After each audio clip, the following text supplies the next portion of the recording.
Welcome to Spiritually Ignited Paradox Literary Language of the Heart Speaker Gathering. All our speakers are shared on our WhatsApp audio groups and our speaker channels. The link will be dropped in the chat. If you're listening to this recording and need help, we've got a way out that works. Please reach out and send us an email at connect@sipx.world and the crew will reach out and get back to you. First up, we'll read a section of the Big Book. Week to week, we go in order from page 1 to 164, and today we'll continue with the Doctor's Opinion, and Aaron will open up the share with that. Sure that I pass Aaron G from Los Angeles to take it away, to drop a message of depth and weight. Take it away, brother. Thank you so much, Joey. Hey, everybody, I'm Aaron. I'm an alcoholic addict. Great to be here. I guess I'm just going to kick it off by reading from XXVi, Doctor's Opinion, for a couple paragraphs here. The physician who, at our request, gave us this letter has been kind enough to enlarge upon his views in another statement which follows. In this statement, he confirms what we who have suffered alcoholic torture must believe, that the body of the alcoholic is quite as abnormal as his mind. It did not satisfy us to be told that we could not control our drinking just because we were maladjusted to life, that we were in full flight from reality, or were outright mental defectives. These things were true to some extent, in fact, to a considerable extent with some of us, but we are sure that our bodies were sickened as well. In our belief, any picture of the alcoholic which leaves out this physical factor is incomplete. The doctor's theory that we have an allergy to alcohol interests us. As laymen, our opinion as to its soundness may, of course, mean little, but as ex-problem drinkers, we can say that his explanation makes good sense. It explains many things for which we cannot otherwise account. Though we work out our solution on the spiritual as well as an altruistic plane, we favor hospitalization for the alcoholic who is very jittery or befogged. More often than not, it is imperative that a man's brain be cleared before he is approached, as he has then a better chance of understanding and accepting what we have to offer. And I believe that is the end of the reading portion. All right. All right. Aaron, alcoholic, addict. Sobriety date is August 22nd, 2014. So this last August, I took 11 years of clean and sobriety time completely, no mind-altering substances. And I want to thank Everly for asking me to lead. Of course, she's a good friend of mine that I met in Zoom land. Very thankful for Zoom because I have people that I consider family here that were once strangers that I now can count on, and they can count on me for support. I want to welcome anybody that's new to this meeting, anybody that's brand new to CA or AA or any 12-step program. And even if you're on day zero and you don't have even a day of sobriety, welcome. That's a celebration too, I believe. If you're here and not out there, there's hope. Um, this isn't my first round of sobriety. I tried a few attempts to get sober, stay sober, and it wasn't until I really jumped into this big book, this program, this plan of action that's outlined in the big book with both feet that I've been able to stay sober one day at a time. And you know, I didn't really know what it meant to be an alcoholic addict. I knew I was one of those before I even got to AA or CA, but I didn't really truly understand what it meant. I didn't know really what I was dealing with. And I'm very clear today. I have a clear understanding that I have alcoholism, that I have addiction, and what it is. It is a disease, it's a progressive disease. It's fatal if left untreated. Um, and this section that we're reading here in the doctor's opinion um, is talking about the bodily aspect too. And I wouldn't even have to mention the physical aspect if I never even picked up drinking or drugs. There wouldn't be a physical aspect. Physical aspect comes about from once I pick up a drug or a drink and what happens to me, this abnormal reaction or this allergy. So it talks about while it centers in my mind, it's also a part of my body too, the allergy. But that's the whole problem is I don't, every time I tried to get sober, I wasn't able to stay sober. And those are two different things, getting sober and staying sober. Because if I stay sober, I don't have to worry about the physical part. The allergy doesn't kick in, and I don't get the phenomenon of craving, as the big book uses that terminology. And because once the phenomenon of craving kicks in, the way that I don't know if it's something I was born with, but the way I react is all bets are off. Everything else in my life, however important it is, goes second place, third place in order for me to fix or relieve myself of that allergy, that phenomenon of craving. And as it says in one of our readings we usually read in AA is many pursue it into the gates of insanity or death. And I certainly was one of these addict alcoholics that had to exhaust all options, all ideas before I submitted myself or surrendered myself to this process.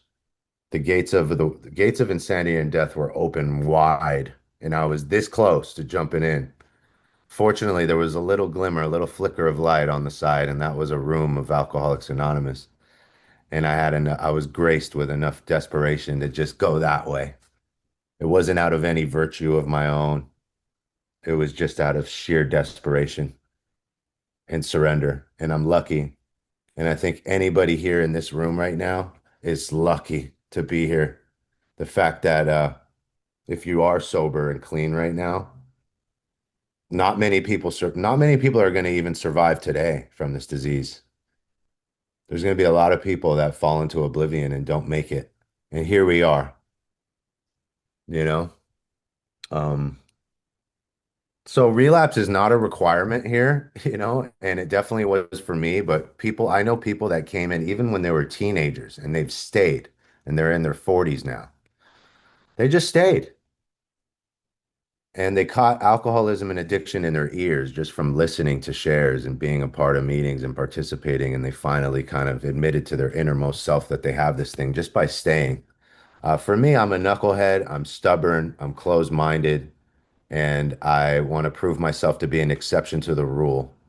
Even though I know I have this allergy or this obsession of the mind in my head, I thought it can just go away by osmosis. If I just give it some time, it'll be like riding a bike. I'll get better at it. But that's just not the way this disease works. And some people don't like the word disease. You can call it a disposition because before I can even remember ever having a drink, I always had this nervous disposition. I was just a nervous kid. I even had bad habits like biting my nails and certain things like that. And once I found a drink or a drug, I remembered it just really relieved those symptoms. It made me feel a lot more comfortable in this world. I felt like I can tolerate this world more. And I felt like I could survive in this world as long as I kept the drug or the drink within arm's reach. And it worked for a while and it worked really well. Um, this is talking about the mind part of the disease and the body part, but there is also the spiritual part. And I love the title of this meeting here, and I love the intro too, Everly, just like with the weekend. But spiritually ignited. See, I suffer from a spiritual sickness, a spiritual malady. It uses the word maladjusted here. That's kind of where the word malady comes from. Malfunction, maladjusted. I have a spiritual ailment. And it manifested itself through me trying to fix what was going on the inside, that nervousness, that restlessness, that discontentment through external means, through the external world. It's going to be something on the outside that fixes my inside. So as long as if my money account is right, if I have the right girlfriend, or if I got the right job, or if I have the right mixture of drugs and stuff, it was always that was going to fix me. And those things worked. I heard a guy say they call it the big six: money, property, prestige, people, places, and things. I seeked those things to fix what was on the inside. And eventually I found that I don't just have alcoholism, I have not enoughism. I have a disease of more, this insatiable desire that will never be quelched.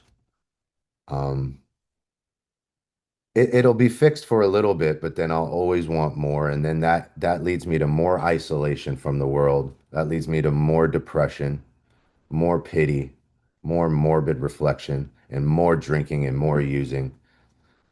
And and then I'm just left just waving my hand saying, it eventually led me to a balcony where I was going to take my life, and I'll get into that too. But before I do, I grew up here in Southern California. That's where I'm from. I'm still out here in Sherman Oaks, partly in Los Angeles, partly in the Valley. There was no alcoholism in my immediate home, but regardless, I still had these symptoms. I just felt uncomfortable in the world. And I think it was probably about seventh grade or so when I discovered the green alcohol, the marijuana. And that's kind of was my first introduction into getting that feeling or that escape. I don't even know if I liked it too much, but what I did like was the effect it produced. I liked that it gave me this little bit of escape from reality because I don't like reality. It's very uncomfortable. It's really scary. Um, And then shortly thereafter, I tried some alcohol at a party or whatever with some of my friends, and I like the feeling that effect produced too. I actually loved it, and but for me, it's like the phenomenon of craving part of this, that allergy, didn't kick in right away. I didn't just like have it. It was like something where people say they crossed this invisible line somewhere along their alcoholic career or their drinking or using career, and for me, it took some time before I actually had it to where I couldn't control the amount I took anymore. Um, and and also the obsession didn't necessarily kick in right away too once I used.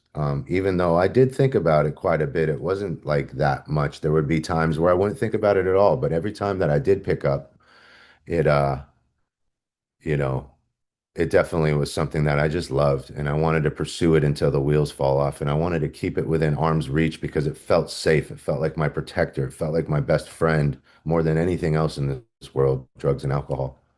But there was a time as I grew up where I crossed that invisible line, and it was no longer this fun thing or this luxurious thing that I did. It was this necessity. I needed it.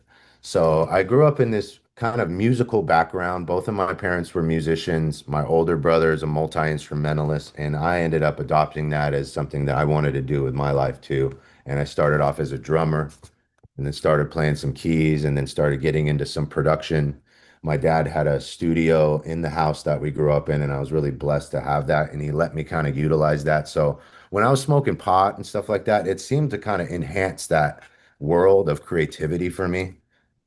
And it didn't just seem that way, it did. I'm not gonna lie. Like was mad creative, and I think a lot of artists from the 70s, 80s, like a lot of music was inspired by weed and drugs, and we can't deny that, right? And so I love that. I love that combo. Some drugs and alcohol combined with creativity, and I didn't never wanted to lose that.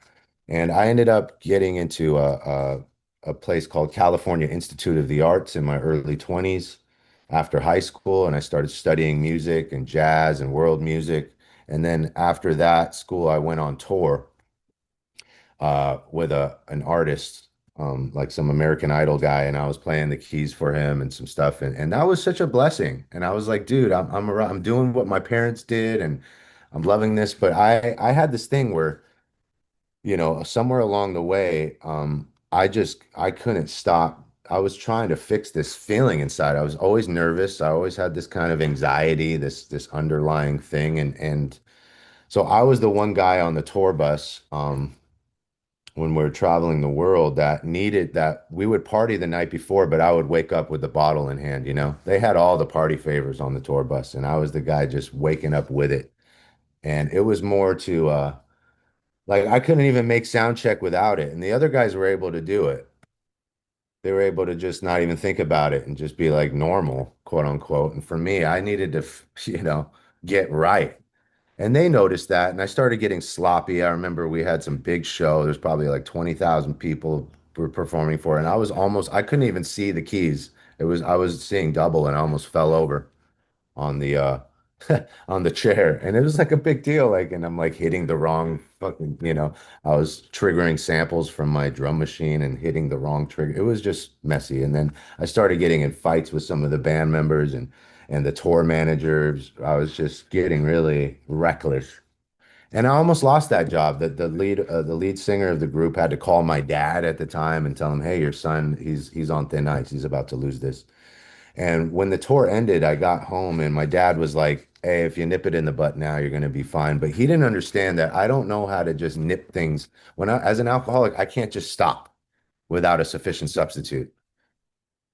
He didn't understand that I was a real deal addict alcoholic, and I didn't understand it either, really, And he's just like, everything in moderation is fine. And I'm like, I don't even know what the word moderation means. I don't know how to do that moderation thing. I could be perfectly sensible in every other aspect in my life, but when it comes to drugs and alcohol and things that make me feel better, I don't know how to moderate. And that's no fault of my own necessarily. It's just how, I'm wired. It's nobody's fault for becoming an addict and alcoholic, I've learned, but it is our responsibility what we do about it and how we treat it. So after that tour, um, I got back home. I was living with my parents and I was still ripping and roaring. I was still trying to keep the party going. I was still trying to fix what was going on the inside through external means. That's how I was treating. And there is no chemical or material solution for a spiritual problem, I learned. But I had to go with that philosophy till the wheels fell off. And I was stealing out of my parents' like alcohol stash to find their little wine bottles. And I'm not even a wino, but I was drinking it straight out of the bottle in my room and just drinking full bottles of. And they had it saved for their special occasions. They weren't cheap. And here I was just selfishly trying to just go into oblivion and try to just control and enjoy my drinking. And I don't think there's such a thing as controlling and enjoying, but I surely tried. Um, they eventually were like, I got in a DUI. I crashed my car into two parked cars. They put me in jail for a couple days. And then I was getting in bloody altercations with close friends of mine. I was scaring the crap out of my parents. And at that point, it probably would have been a good idea to just like surrender to AA or NA or CA and just do this thing. But my parents threw me into a place in 2010 called Impact in Pasadena. And that was my first introduction into recovery. I went reluctantly because in my head, I was like, leave me alone. I'm going to figure it out. Don't worry. Just not right now. Tomorrow, I'll figure it out, but just leave me alone, guys. I got this. And I really meant that. But they're like, no, you're either out of the house or you're going to treatment. So I went for them to get the heat off. That particular place recommended to me 90 days, and I said right back to them, I recommended 30 days because it sounded way better.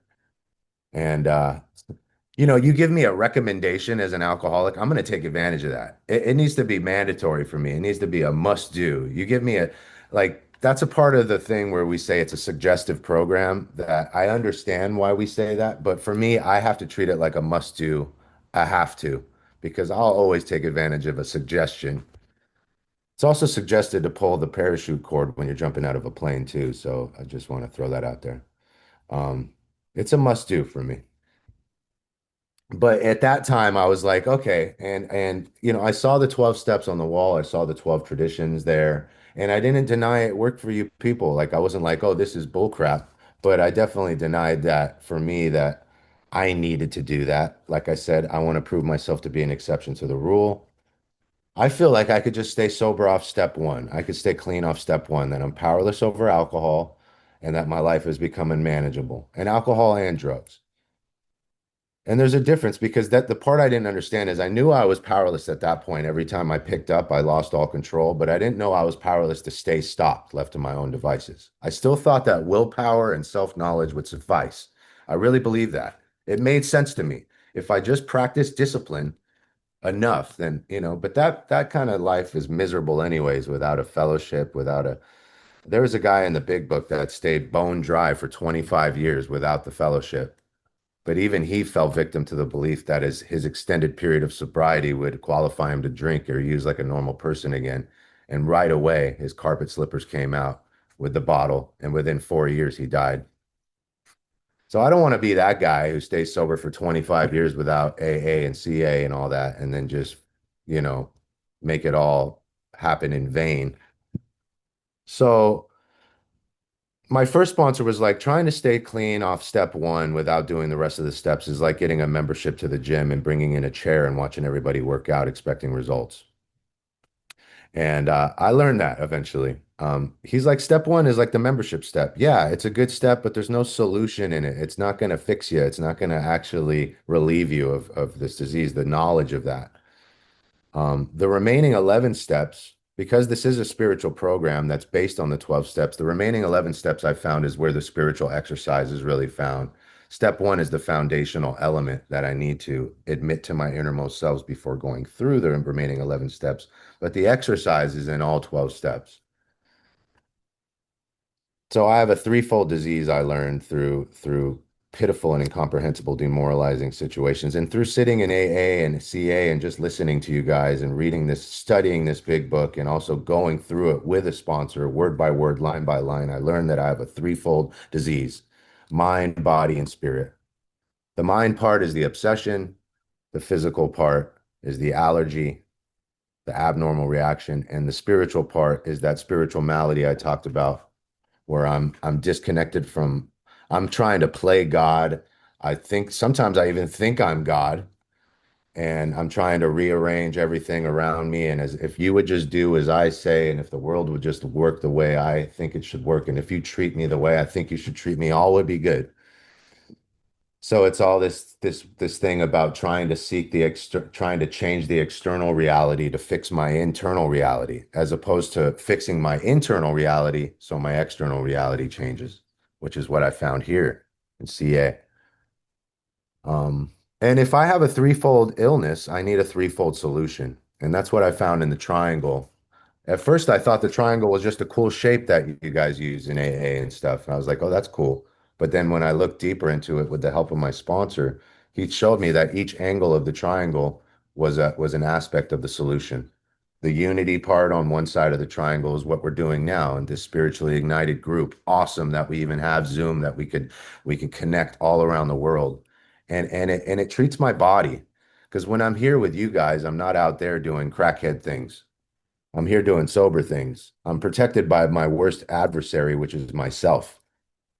I have that camaraderie. I have that family of understanding that I'm here with. So you guys are treating my body, but I could be in a meeting and my obsession can still be running if I'm not treating my mind aspect. And what I learned is the mind part is in the first 164 pages of the big book.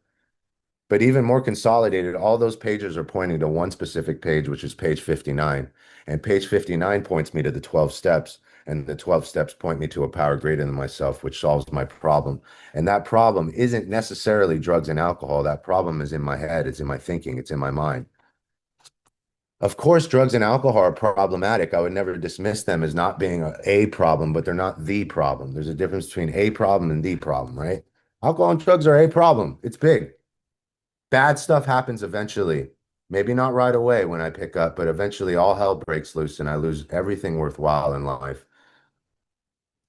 Maybe you don't lose. Maybe you're one of these people that still came in here with three cars in the parking lot with your family intact, but you lost your integrity, your self-respect, your emotional well-being, and your spiritual bank account. You may feel bankrupt that way. For me, I came in here financially, spiritually, mentally, emotionally bankrupt, all of the above, but that's not a requirement.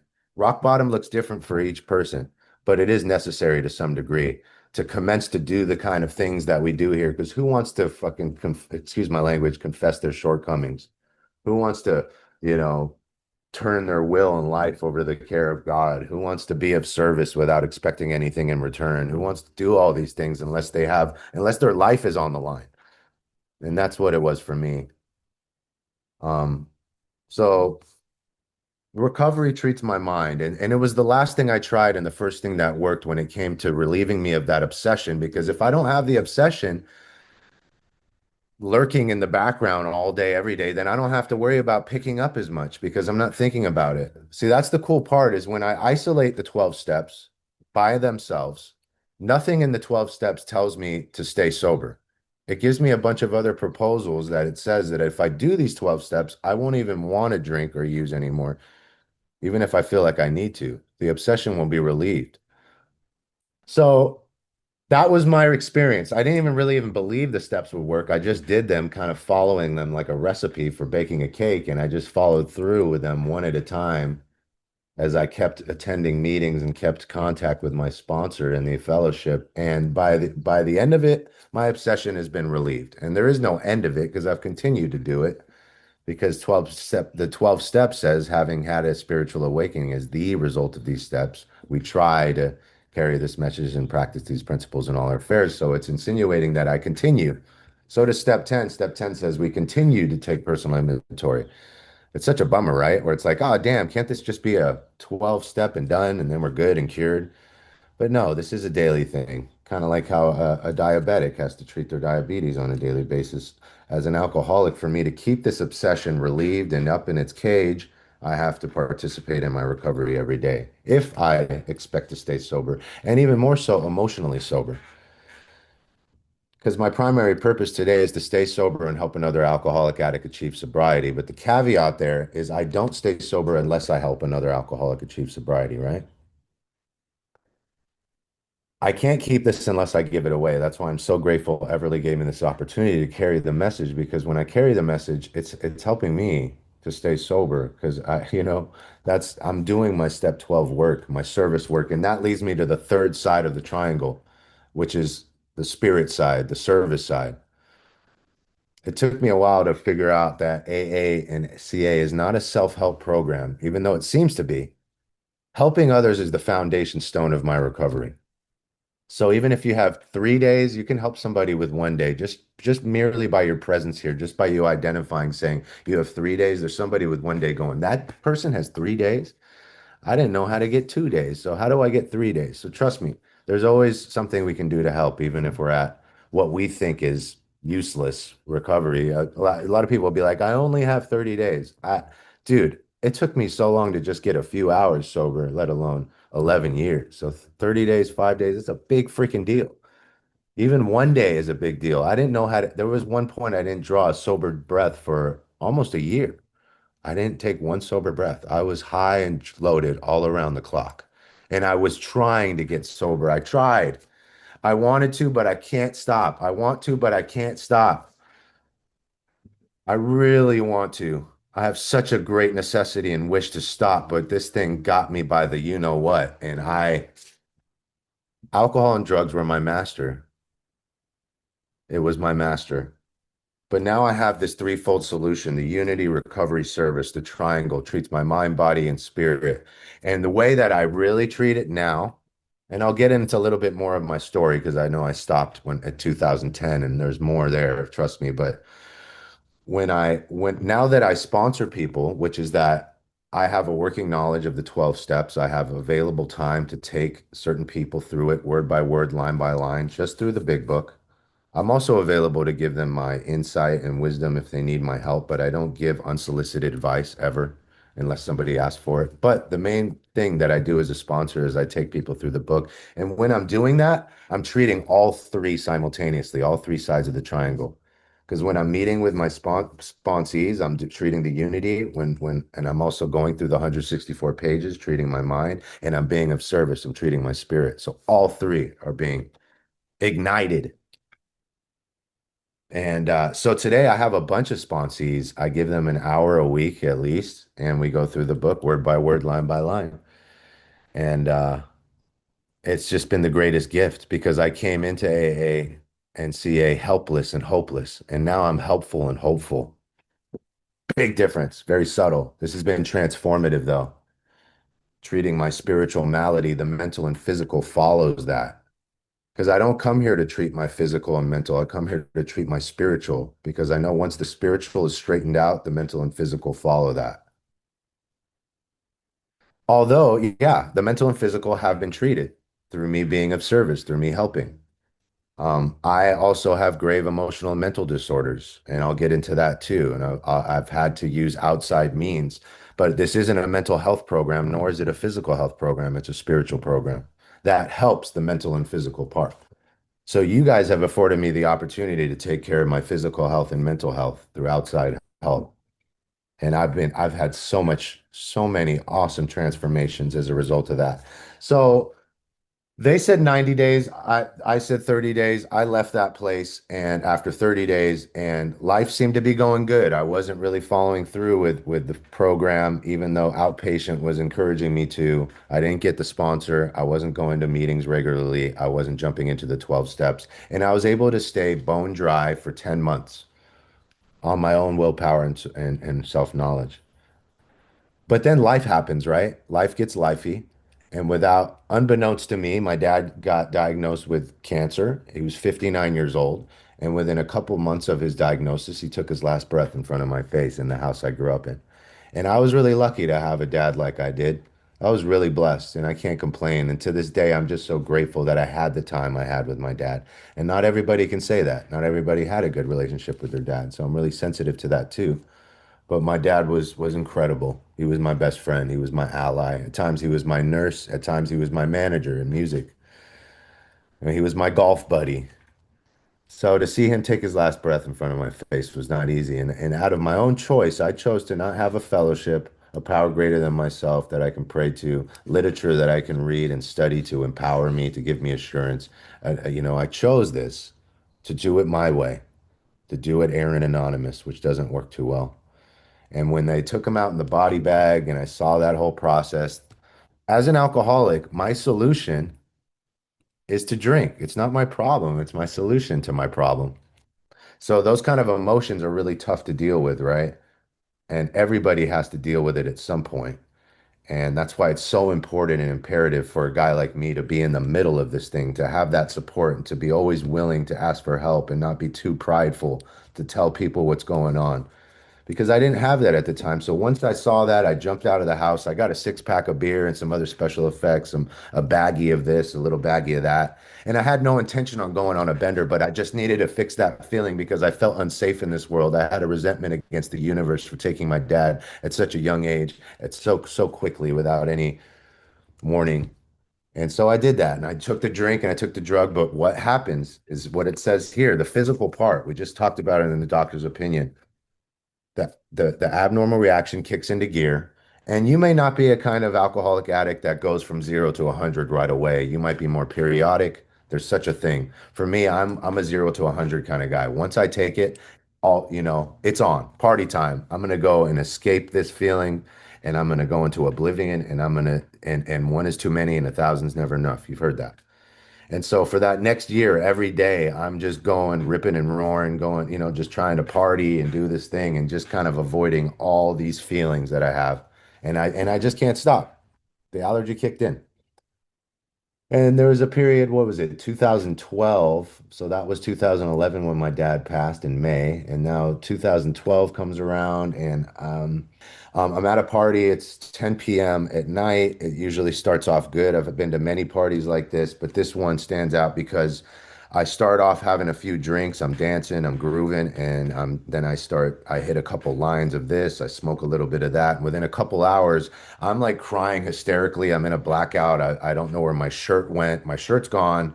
I'm just kind of yelling hysterically at the people in the party, kind of having a temper tantrum. And they're like, who is this guy? You're not the same guy that came to this party. We liked you originally. Now we don't want you here anymore. Get the hell out of here.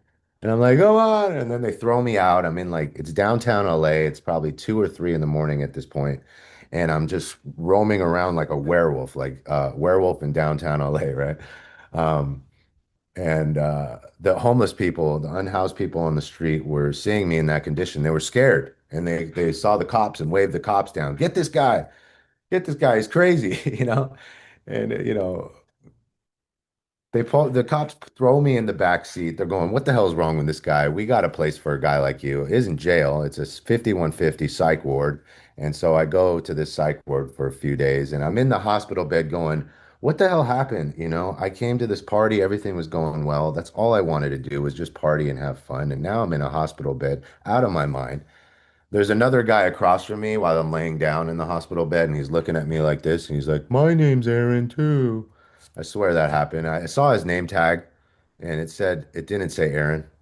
I was the only AA Ron up in there, I promise you that. And I'm like, get me the hell out of here, dude. So I'm going, get me out of here. God, I'm doing that alcoholic foxhole prayer. Like, get me out of here. I'll be good. I won't drink ever again. I'll never do this. And within a couple days, my buddies picked me up from the hospital. They already have a bottle in hand and a pipe ready to go because they know me. They know how I roll. And I don't even think twice. I go, thank you. Let's do this. And within a couple weeks later, I'm back in treatment because my mom helped me get into treatment. Thanks, mommy. But she's like, you got to go. She found a cool spot for me. This time I ended up staying a little bit longer than the last place. This place I actually did 90 days. I got the sponsor too this time.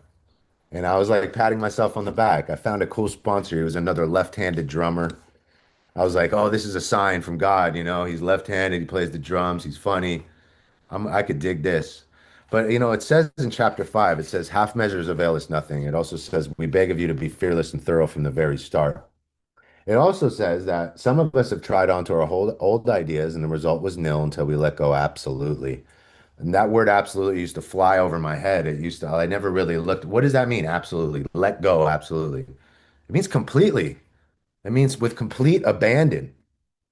We talk about the word surrender a lot, but it's nowhere to be found in the big book or the 12 and 12. I invite you to look for it. Surrender is not found in there, but there are terms like let go absolutely, complete abandon, abandon yourself to God.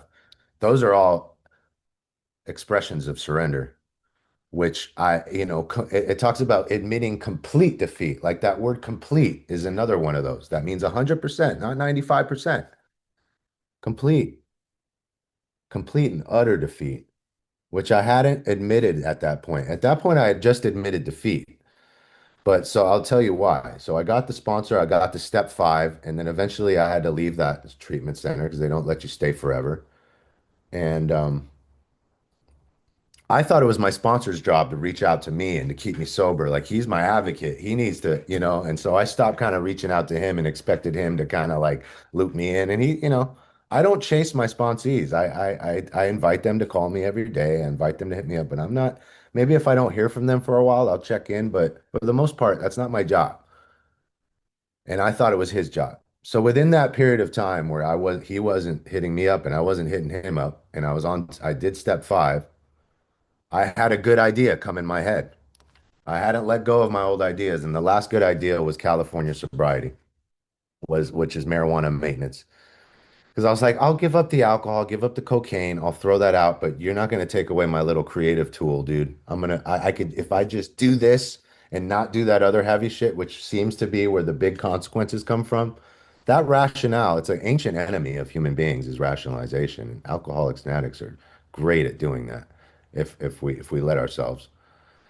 And I don't need a drink or a drug to screw up my life. Rationalization can screw up my life too if I don't come back to AA.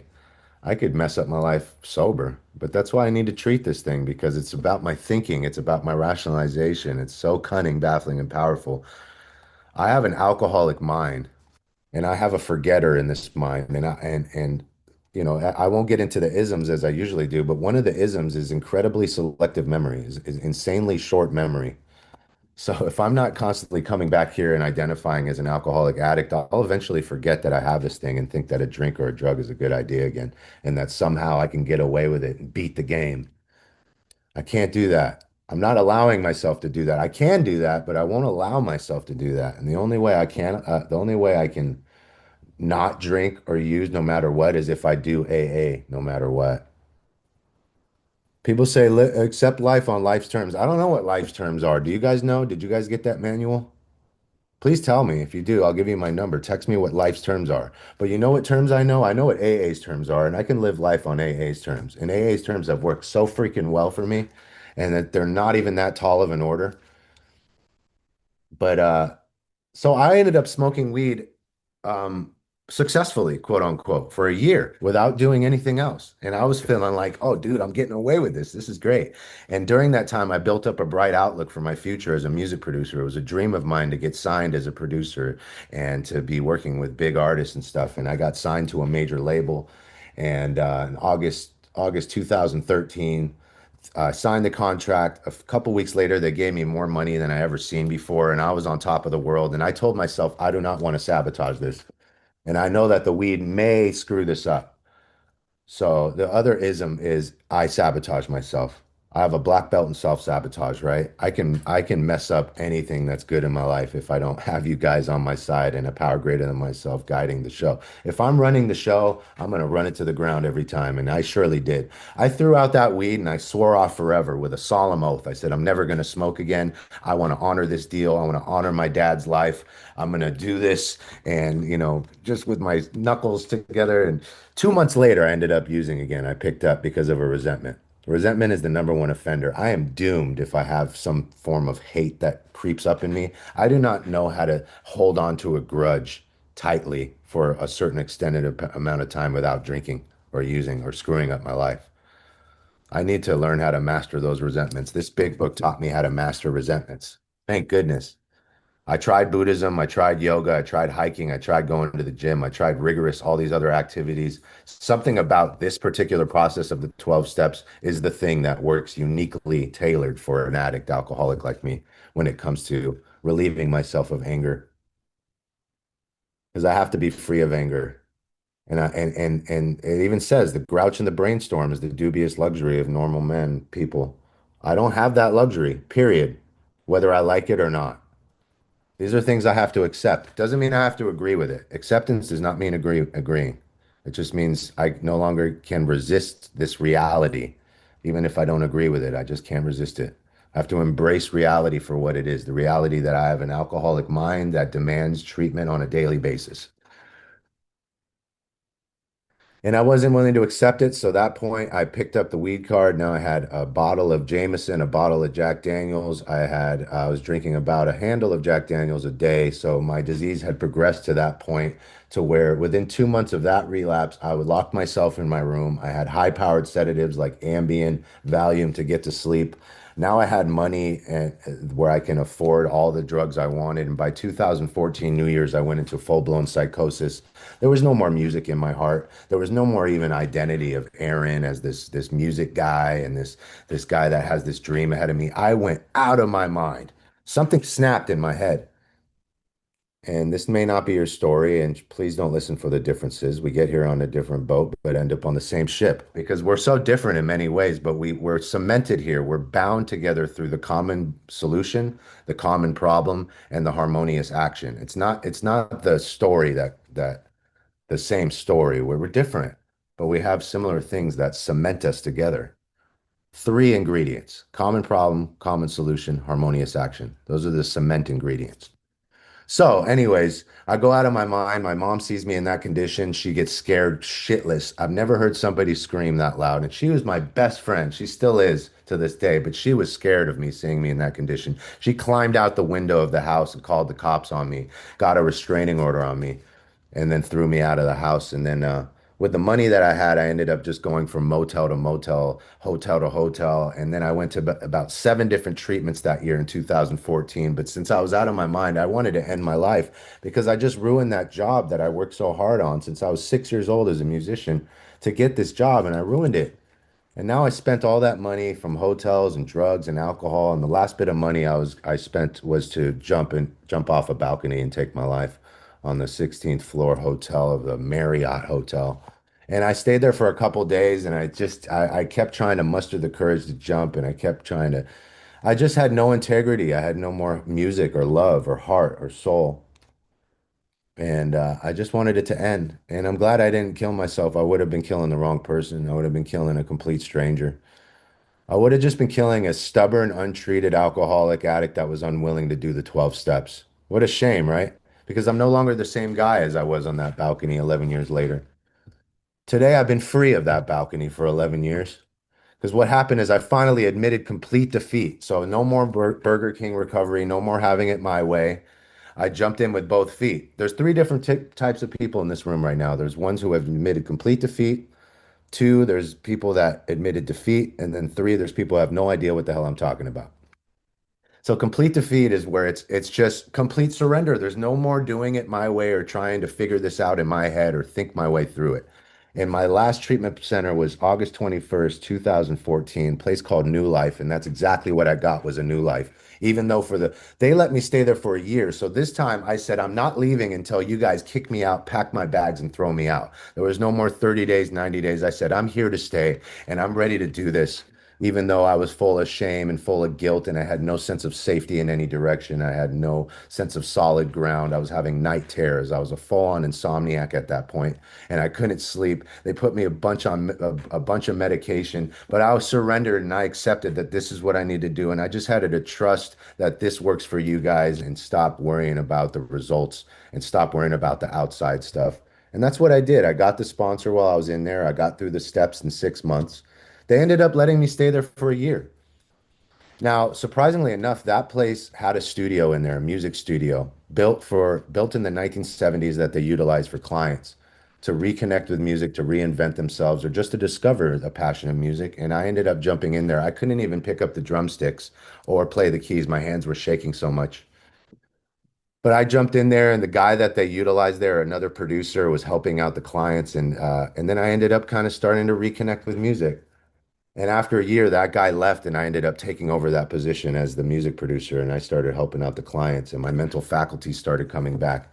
And after 2 years there, I started working there and getting paid there, and I ended up producing stuff for myself in that studio within the sober living. One of those things I produced what ended up on a record, R&B record that went #1 in the country.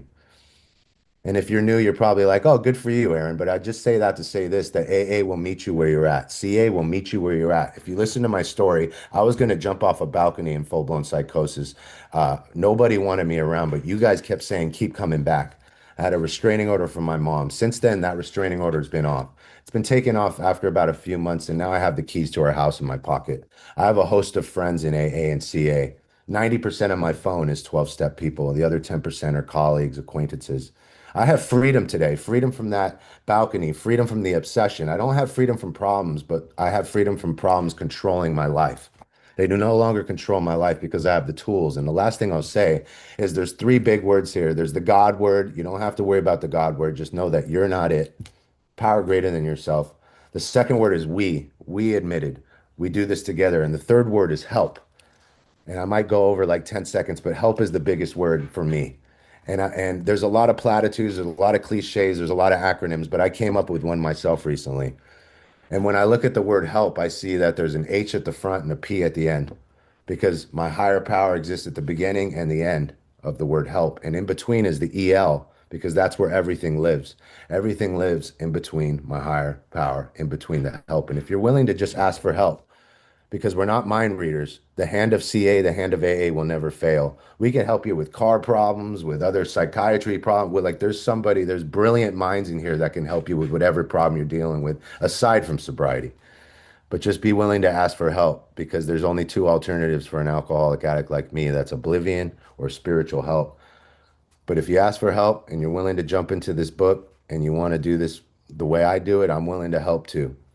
It just, it's the most amazing thing that's ever happened in my life, and I just have to do it on a daily basis and keep surrendering, keep admitting complete defeat, and keep doing this thing. And the best days of your life are ahead of you. I promise you that. Even if you're young, no matter how old, this thing works. I love y'all. Thanks for letting me check in. I can't wait to hear from y'all at some point.